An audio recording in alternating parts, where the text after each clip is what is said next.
Señoras y señores, bienvenidos al primer video de estos 16avos de final acá en el Sofá del Mundo. Tenemos que hablar para comenzar esta fase de eliminación, para comenzar nuestra opinión y nuestro análisis de lo que fue la clasificación de Brasil por marcador de 2-1 frente a Japón.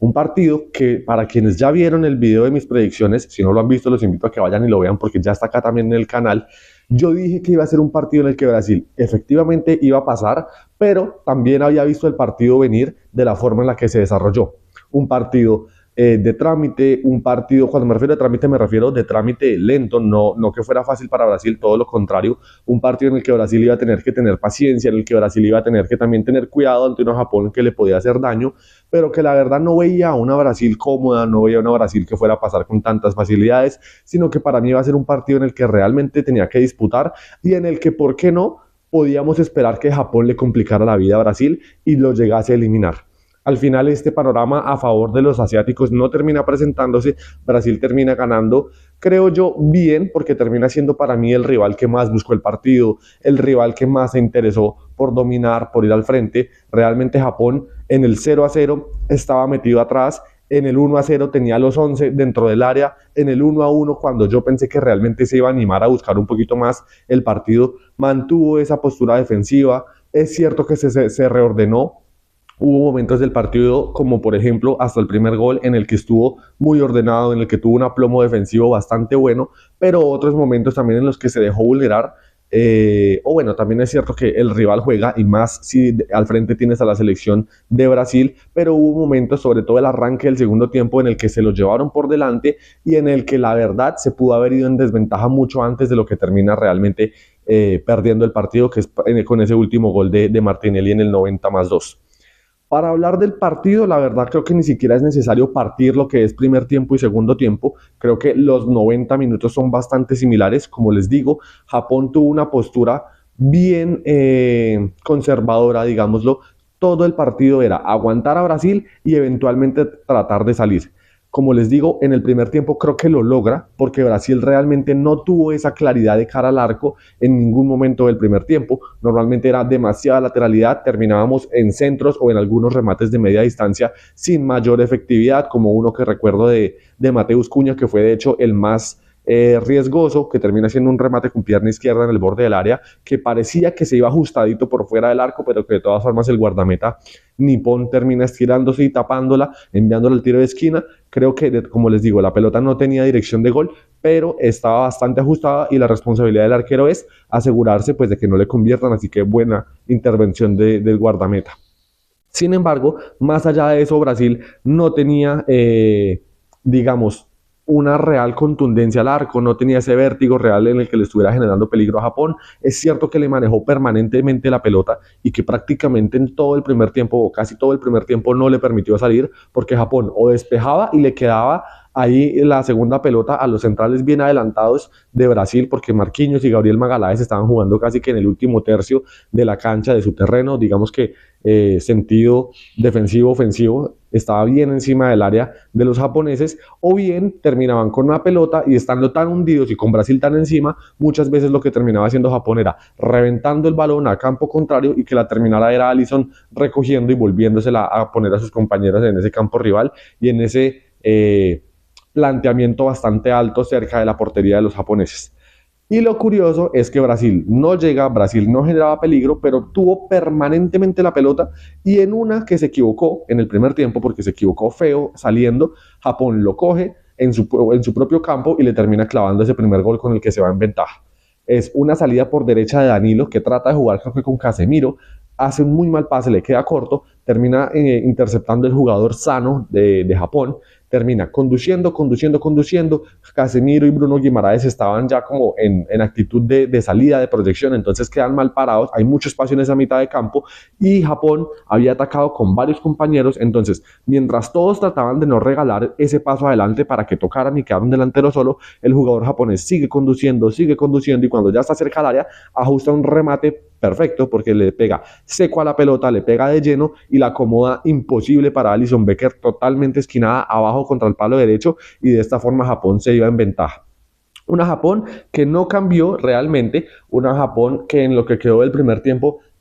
mantuvo esa postura cauta frente a Brasil, no le dio espacios en ningún momento y de esa manera se termina el primer tiempo. Brasil intenta en esos minutos que le quedaban, pero realmente era una selección japonesa bastante difícil porque si ya con el 0-0 se estaba resguardando y estaba bien cerrada, con el 1-0 iba a defender mucho más la victoria y además era una selección que al contragolpe podía hacer daño porque tiene jugadores veloces, porque tiene alguno que otro habilidoso, por más de que sus mejores hombres realmente ni siquiera han podido disputar este mundial o no tuvieron la oportunidad ya que terminó su participación,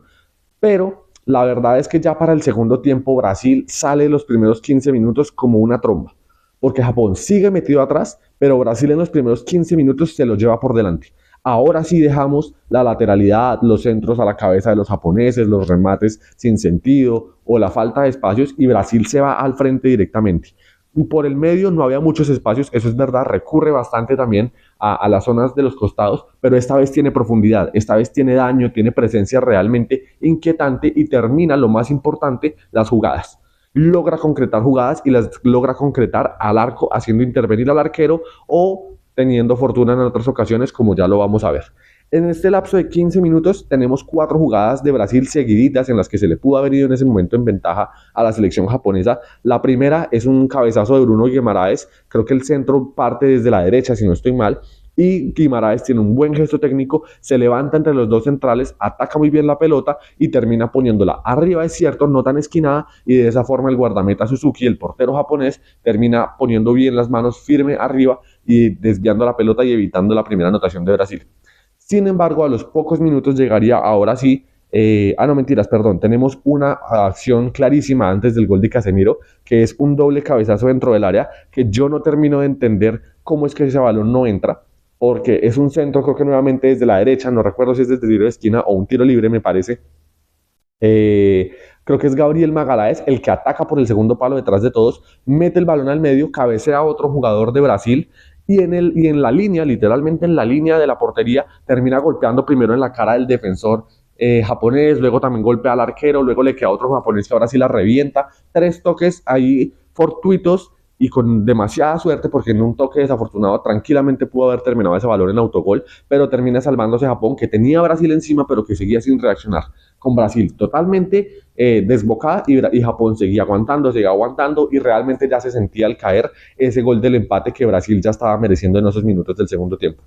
Y dicho y hecho, la tercera fue la vencida. Brasil nuevamente con el juego aéreo en el que Japón realmente no es muy fuerte. Creo que cuando Brasil no había logrado lastimar era más por falta real de precisión de la selección canariña en esos ataques que realmente por la fortaleza de Japón, que pues no es una selección portentosa físicamente, me refiero como a lo robusto, a lo alto, como para poder competir el juego aéreo. Y al final Brasil sí que tiene buenos cabeceadores y termina en esta ocasión sí pudiendo materializar el gol del empate.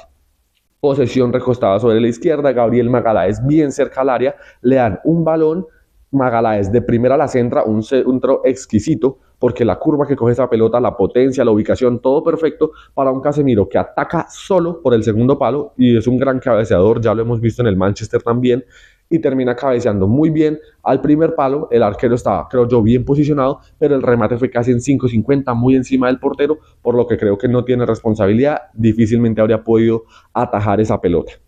Y no contento con eso, con el empate, Brasil sigue derecho, como tendría que ser, está en un buen momento, ya le empató, sigue ante una selección japonesa que realmente no estaba teniendo respuesta, porque en el primer tiempo creo que en algunas lo intenta bien, el hecho del contragolpe, son pocas las que termina realmente generando, y más allá pues de esa recuperación que terminó en el gol de la selección asiática, pero en el segundo tiempo sí no lo estaba haciendo. Ahí sí era, despeje los centros, intercepte o reviéntela, porque todos metidos atrás no había forma de salir y teníamos a Brasil muy encima. Entonces, pues la verdad, la selección japonesa pensó, hay que aguantar el empate, hay que tratar de sostenerlo, a ver si le bajamos el ritmo a este arreón de Brasil y luego vemos cómo nos volvemos a posicionar en campo,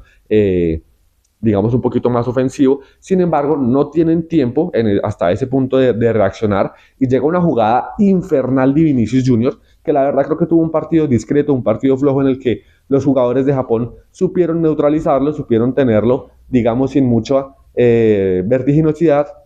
pero en esta Vini con espacio se desata. La verdad es que no recuerdo bien cómo surge la jugada, creo que es un pase largo, un balón que le llega a Vinicius recostado sobre la izquierda, hace un toque, de primera para hacerle un túnel a Tomiyasu y salir en velocidad. Lo dejan ridículo al central, creo que todavía del Arsenal, no estoy seguro si todavía juega en el equipo Gunner. El punto es que lo deja desparramado en la banda y luego sigue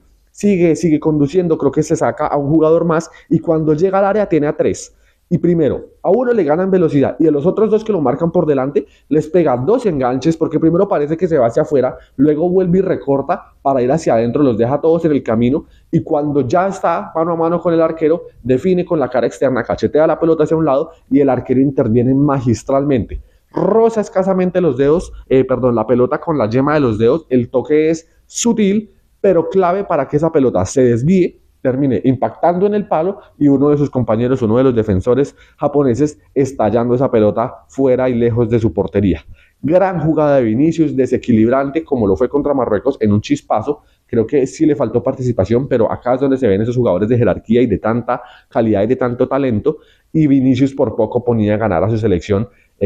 pronto en el segundo tiempo para, yo creo, ya darle un poco más de manejo de aquí en adelante en los minutos. El partido, después de esta última jugada, Japón creo que termina logrando lo que yo les digo, que es volver a aplacar a la selección de Brasil, volverla a neutralizar un poquito. Ya Brasil pierde esa intensidad, esa potencia de esos 15-20 minutos. Japón por un momento pareciera que volvía y se animaba, que se paraba un poquito más adelante, no lo termina haciendo, eso fue algo esporádico, termina otra vez manteniendo su línea, su bloque defensivo, y Brasil vuelve y retoma la dinámica del primer tiempo. Posesión permanente, controla el ritmo, controla la pelota. Japón ya no le generaba casi que ningún inconveniente a nivel defensivo a la selección brasileña, entonces se desentiende un poco como de esa resistencia y se dedica a seguir buscando el partido, al menos en cuanto a posicionamiento y al menos en cuanto a intención. Y al final, después de 30 minutos casi en los que ya todos nos estábamos haciendo la idea de que el partido se iba a los tiempos extra,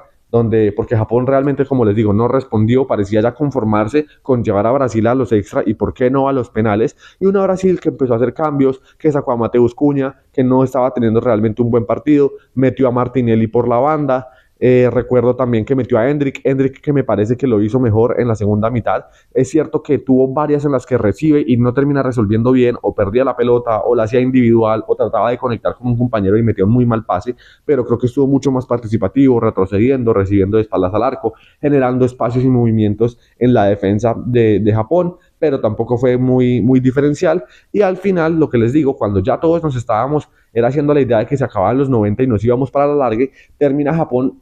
cometiendo la equivocación que no había tenido en todo el partido. Le devolvió el favor que Brasil le hizo con esa primera anotación con la que se puso en ventaja, y en el 92, absurdamente, realmente es que es algo, pues no sé si ingenuo o irresponsable o falta de concentración, de claridad, bueno, no sé, pero todo el partido, todo el segundo tiempo se habían dedicado a estallar pelotas a campo contrario, a no complicarse en totalidad con una Brasil que estaba encima.